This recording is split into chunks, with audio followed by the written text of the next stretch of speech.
Shalom, Bapak Ibu Saudara-saudaraku yang kekasih dalam nama Tuhan Yesus Kristus. Kita bertemu kembali dalam seri pelajaran kita. Dan sebelum kita melanjutkannya, mari kita bersatu di dalam doa. Bapa kami yang di surga, terima kasih ya Tuhan untuk berkat kasih-Mu yang boleh mempertemukan kami kembali pada saat ini.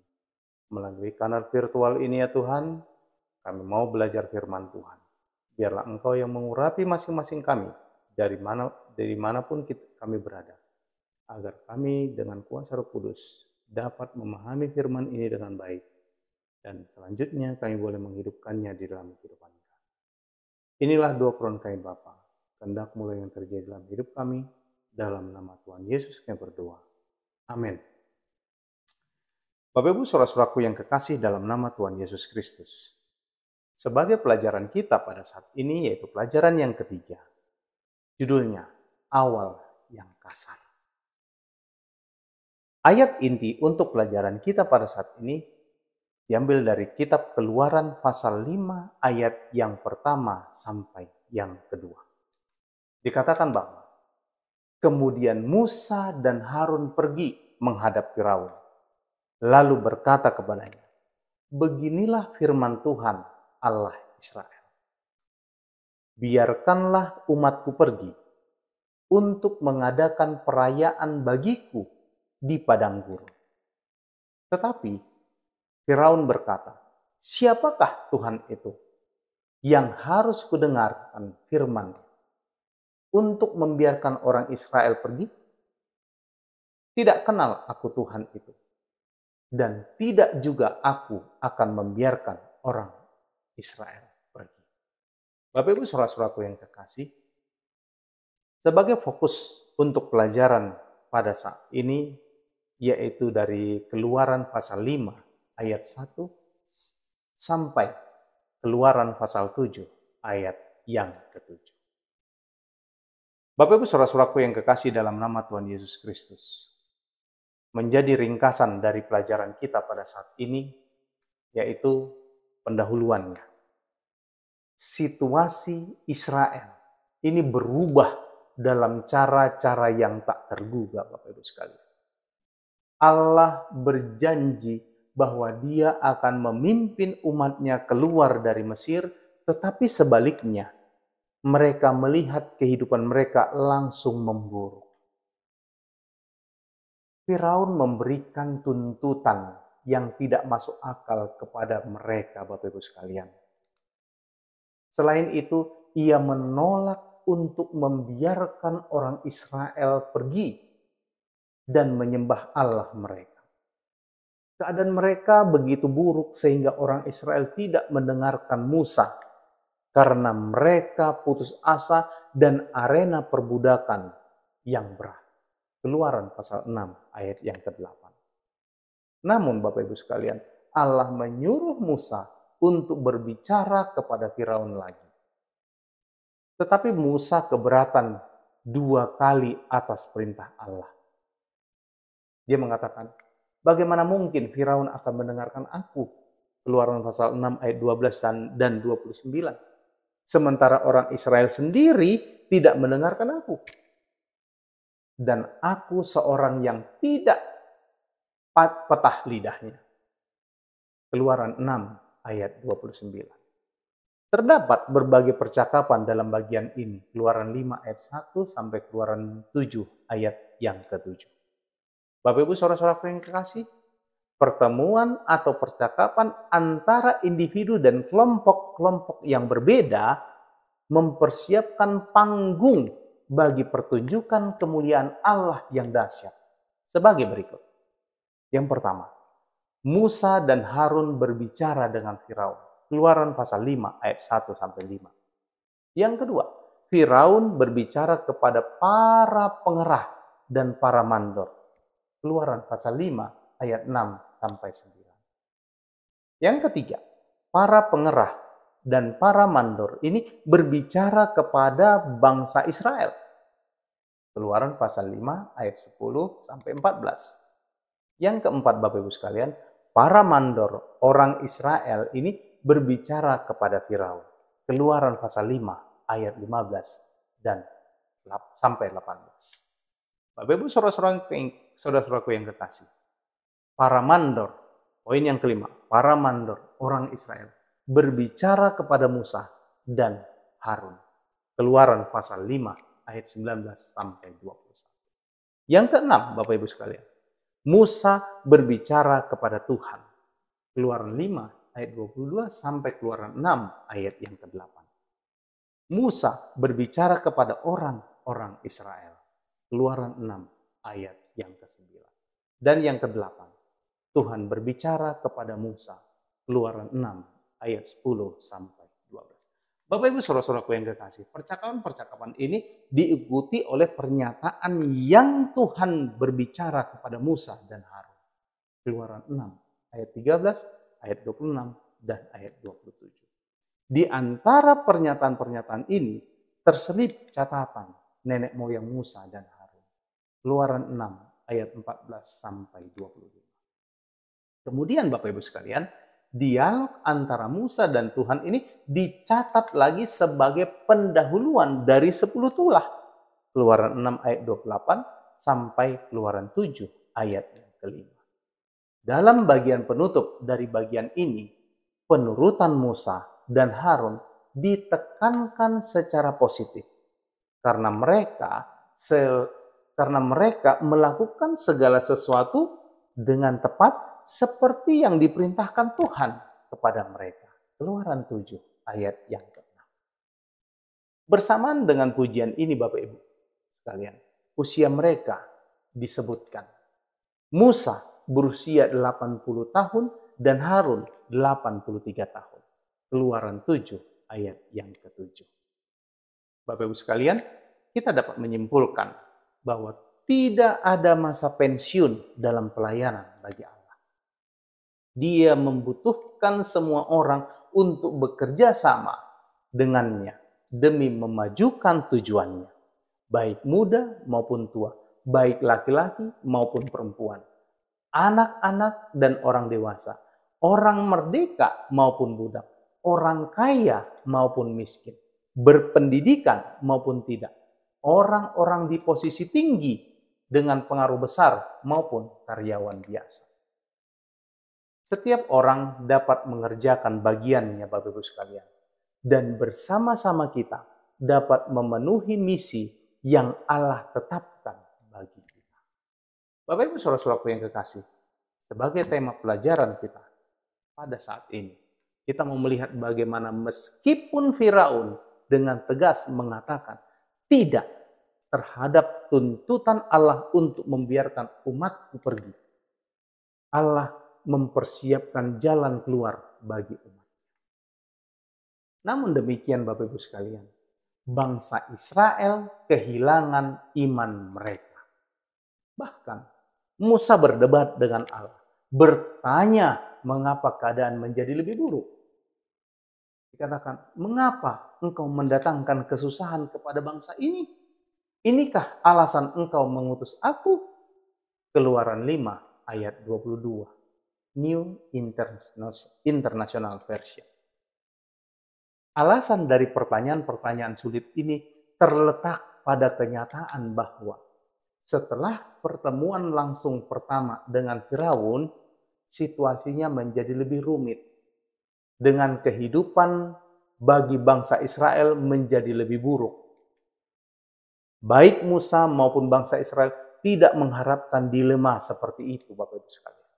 Mereka berharap pembebasan dari perbudakan akan terjadi dengan cepat karena Allah mereka adalah pencipta yang maha kuasa yang dapat melakukan hal-hal yang tidak bisa dilakukan oleh siapapun.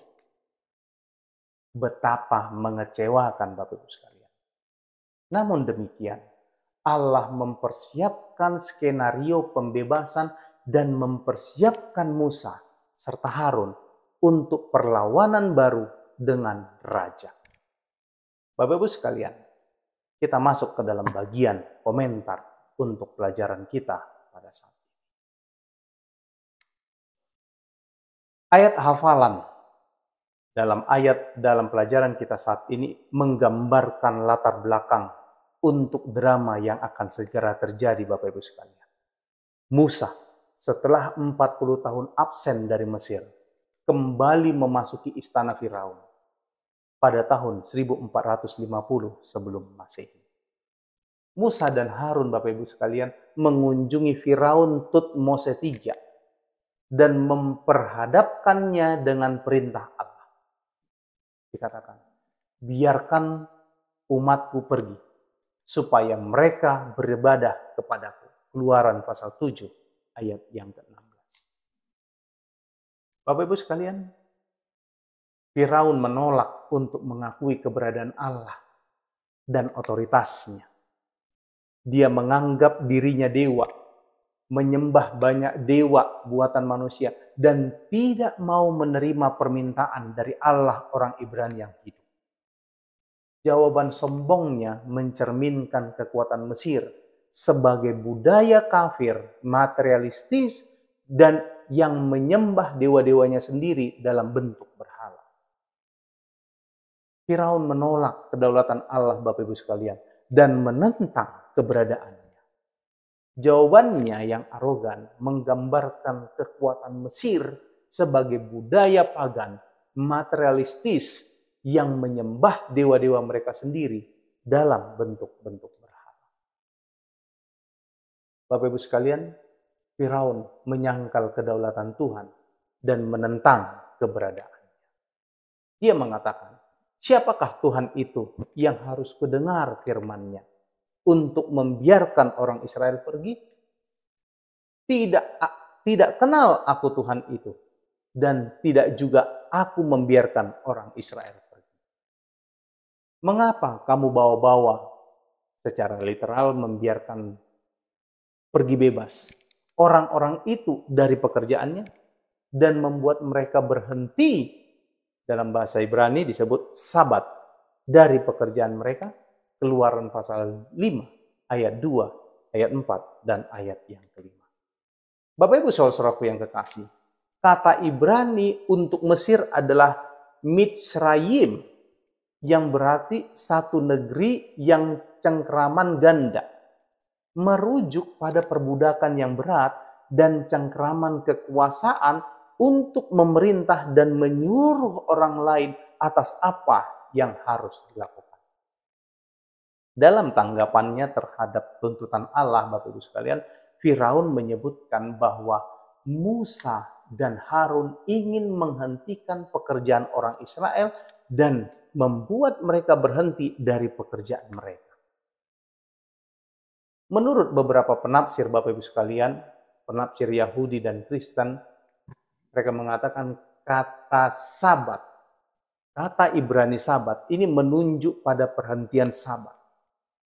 Frasa berhenti dari pekerjaan ditemukan hanya pada satu tempat lainnya, yaitu dalam Kejadian 2 ayat 2 dan 3. Ini diulangi 2 kali, Bapak Ibu sekalian. Menariknya, Firaun juga tidak setuju dengan permintaan Musa dan Harun untuk membebaskan, dari kata para, membiarkan pergi atau melepaskan orang itu. Sangat menarik, kata kerja para dalam bahasa Ibrani ini memiliki konsonan yang sama dengan kata Firaun. Sehingga di balik tanggapan raja mungkin ada semacam permainan kata, yaitu mengapa kamu bertindak seperti Firaun dengan membiarkan bangsa itu terbebas dari pekerjaan mereka? Bapak Ibu saudara-saudaraku yang kekasih, Raja Tutmose III berusia 2 tahun ketika dia ditempatkan oleh seorang imam di atas tahta Mesir, setelah kematian ayahnya Tutmose II pada tahun 1504 sebelum Masehi. Kenaikan Tutmose ke tahta kemungkinan besar ini dilantik untuk mencegah Musa menjadi raja. Pada saat itu, Bapak Ibu, Musa, anak angkat Firaun Hatshepsut, berusia 26 tahun. Tutmose III memerintah bersama ibu tirinya Hatshepsut hingga meninggal tahun 1482 sebelum Masehi. pada saat kematiannya, Musa berada di Midian. Tutmose III ini berusia 24 tahun ketika ia mulai memerintah sendiri. Dia menghancurkan hampir semua monumen dan patung yang menampilkan nama atau gambar Hatshepsut. Dan dia juga dikenal karena operasi militernya yang sukses. Bapak Ibu saudara-saudaraku yang kekasih, Tutmose III ini dianggap sebagai penguasa militer terbesar di Mesir kuno. Dia juga seorang pembangun yang luar biasa. Pada tahun 1450 sebelum Masehi, saat peristiwa Eksodus, Tutmose III berusia 56 tahun. Kita lihat bagaimana tentang perjanjian Allah. Bapak Ibu saudara-saudaraku yang kekasih, sebelum Allah membawa bangsa Israel keluar dari Mesir, Dia meyakinkan mereka bahwa Dia akan menempati perjanjian yang telah Dia buat dengan Abraham, Ishak, dan Yakub. Dia telah berjanji kepada leluhur mereka bahwa Dia akan memberikan kepada mereka tanah Kanaan. Keluaran 6 ayat yang ketiga. Sebagaimana yang disebutkan dalam Kejadian 12 ayat 7 dan Kejadian 17 ayat 8. Bapak Ibu saudara-saudaraku yang kekasih, Allah mengingat perjanjian ini, dan karena waktu yang ditentukan telah tiba, sekaranglah waktunya untuk bergerak maju. Dia akan campur tangan demi umatnya. Tuhan mendorong Musa untuk dengan tegas menyampaikan kepada umatnya bahwa janjinya pasti akan terjadi. Bapak Ibu sekalian, firman-Nya akan digenapi. Jaminan baru ini, Bapak Ibu, dicatat dalam bagian penting dari Keluaran 6 ayat 6 sampai 8. Allah memulai dengan pernyataan yang hikmat tentang identitasnya. Dia mengatakan, "Akulah Tuhan." Bapak Ibu, melalui formula pengakuan ini yang diulang 15 kali dalam kitab Keluaran, terutama dalam bagian yang berkaitan dengan tulah Allah, yaitu Keluaran 6 ayat 2, 6, 7, 8, 29, lalu Keluaran 7 ayat 5 dan 17, Keluaran 10 ayat 2, Keluaran 12 ayat 12, Keluaran 14 ayat 4 dan 18, Keluaran 15 ayat 26, Keluaran 16 ayat 12, lalu Keluaran 29 ayat 46, dan Keluaran 31 ayat 13. Tuhan menyatakan kedekatan dan kasih sayangnya yang mendalam terhadap umatnya. Bapak Ibu sekalian, kedekatan dan kasih sayang ini akan diketahui oleh bangsa Israel dan oleh bangsa Mesir. Dia akan membebaskan umatnya sesuai janjinya dan membebaskan mereka dari perbudakan Mesir. Bapak Ibu, Tuhan menekankan 4 tindakan penebusan berbeda untuk umatnya dan secara resmi menjanjikan hal-hal berikut. Yang pertama, Bapak Ibu sekalian, aku akan membawa kamu keluar. Bentuk hiphil dari yatsa yang artinya menyebabkan keluar dari bawah kuk bangsa Mesir. Yang kedua, Bapak Ibu, aku akan membebaskan. Bentuk hiphil dari natsal yang artinya melepaskan, ini menarik keluar, membebaskan, menyelamatkan kamu dari menjadi budak mereka. Yang ketiga, Bapak Ibu sekalian, aku akan menebus. Istilahnya gaam. Kamu dengan tangan yang teracuk dan dengan hukuman-hukuman yang berat. Yang keempat, aku akan mengangkat, yaitu lakak, mengangkat kamu menjadi, dan aku akan menjadi hayah Allah. Bapak Ibu saudara-saudaraku, janji-janji ini berpuncak pada formula perjanjian yang menekankan hubungan erat dan kesatuan kasih antara Tuhan dan umatnya. Hubungan ini Bapak Ibu sekalian adalah pemenuhan janji Allah kepada Abraham. Kejadian pasal 17 ayat 7 dan 8. Dalam liturgi Seder Paskah Yahudi, bagian Alkitab ini memegang peranan penting, dilambangkan dengan 4 cawan yang diminum mereka yang merayakan tindakan penebusan ini dari perbudakan Mesir. Bapak Ibu sekalian, kemudian untuk pertama kalinya dalam kitab Keluaran, Tuhan menyatakan bahwa kamu yang berarti orang Israel akan mengetahui bahwa akulah Tuhan Allahmu. Keluaran 6 ayat yang ke-7. Sebelumnya Bapak Ibu sekalian, hanya Tuhan yang mengetahui penindasan, penderitaan, dan kesengsaraan umatnya. Tetapi sekarang umatnya akan mengenal Allah sendiri. Tuhan menambahkan 2 janji lagi Bapak Ibu sekalian. Yang pertama, aku akan membawa kamu ke negeri yang dengan sumpah telah kujanjikan memberikannya kepada Abraham, Ishak dan Yakub. Keluaran pasal 6 ayat yang ke-8. Dan yang kedua, aku akan memberikannya kepadamu untuk menjadi milikmu. Keluaran 6 ayat yang ke-8. Bapak Ibu saudara-saudaraku yang kekasih, pengulangan kata aku, ku yang berulang-ulang dari Tuhan adalah jaminan bahwa firman Allah akan terjadi. 4 kali dalam Keluaran 6 ayat 2-8. Formula pengakuan akulah Tuhan ini muncul Bapak Ibu sekalian.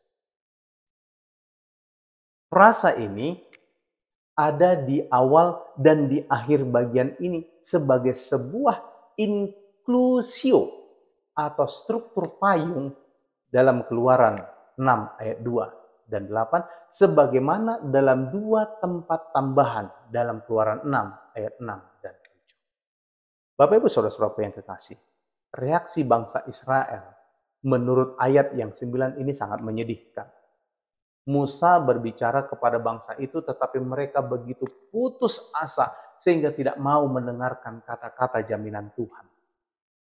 Namun Bapak Ibu sekalian, tindakan penebusan Allah akan segera dinyatakan dalam seluruh kemuliaannya. Sebagai penerapan hidup dari pelajaran kita pada saat ini, poin yang pertama kita mau melihat bahwa pelajaran apa yang dapat kita ambil dari percakapan Musa yang sangat terbuka, bahkan hampir konfrontatif dengan Tuhan. Bagaimanakah hal ini memengaruhi perjalanan kita bersama Tuhan? Bagaimanakah kita dapat menyampaikan pikiran, perasaan, dan kerinduan terdalam kita kepadanya dengan cara yang tulus?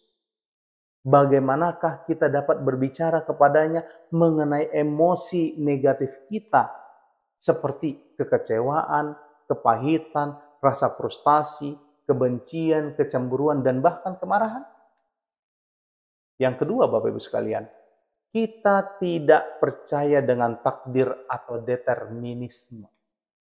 Kita juga tidak percaya dengan kebetulan atau keberuntungan.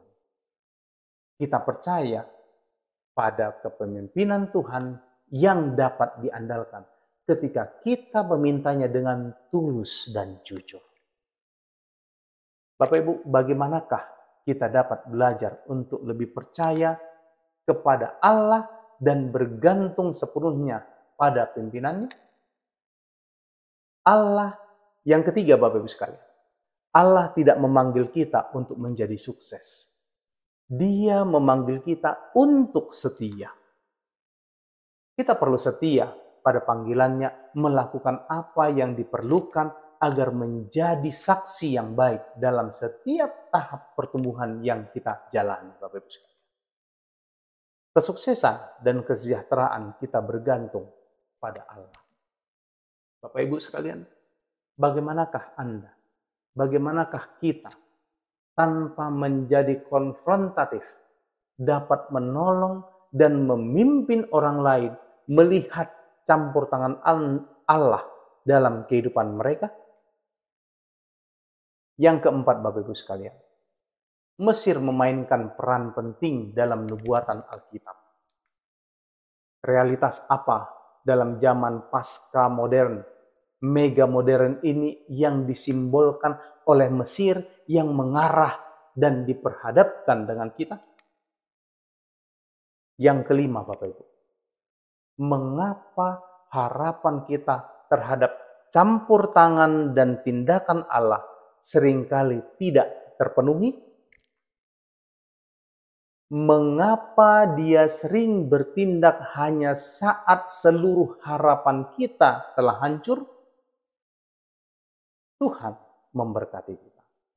Bapak Ibu saudara-saudaraku yang kekasih, sampai di sini pelajaran kita pada saat ini.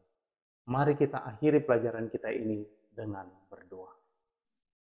Bapa kami yang bertata dalam kerajaan surga, kembali kami bersyukur untuk kasih sayang Tuhan yang tetap menjadi bagian kami. Kami sudah mempelajari firman-Mu ini, Tuhan. Biarlah Engkau yang mengurapi hati kepikiran kami, meneguhkan iman kami, mempercayakan kami sebuah kemampuan untuk bisa menghidupkan firman-Mu ini dalam kehidupan kami. Biarlah kami boleh semakin bertumbuh di dalam kepercayaan bahwa Tuhan yang akan menyertai kami, Tuhan yang akan memampukan kami dalam melakukan semua perintah-perintah Tuhan. Termasuk Tuhan akan memampukan kami dalam menghidupkan firman yang sudah kami pelajari. Tuhan, pada saat ini kami berdoa secara khusus juga bagi seluruh umat-umat Tuhan dimanapun mereka berada. Biarlah kasih-Mu yang tetap memberkati mereka. Tuhan cukupkan dalam kebutuhan hidup mereka. Tuhan pertumbuh dalam iman kerohanian mereka. Tuhan kiranya yang menguatkan mereka dalam melewati setiap pergumulan mereka. Biarlah kasih sayang Tuhan yang selalu melindungi mereka. Bapa kami surga, kasih-Mu juga kiranya yang mempertemukan kami di waktu-waktu yang akan datang, di dalam seri-seri pelajaran berikutnya, untuk bersama-sama mempelajari firman Tuhan, walaupun melalui kanal virtual ini. Ini biarlah kasih Tuhan yang mengampuni segala dosa kesalahan kami. Kasih Tuhan yang melayakkan kami untuk menerima berkat-Mu dan melayakkan kami untuk memuji memuliakan nama. Inilah doa permohonan kami Bapa. Kami persembahkan doa permohonan kami ini hanya melalui anak-Mu Yesus Kristus yang menjadi Tuhan dan Juru Selamat kami. Amin.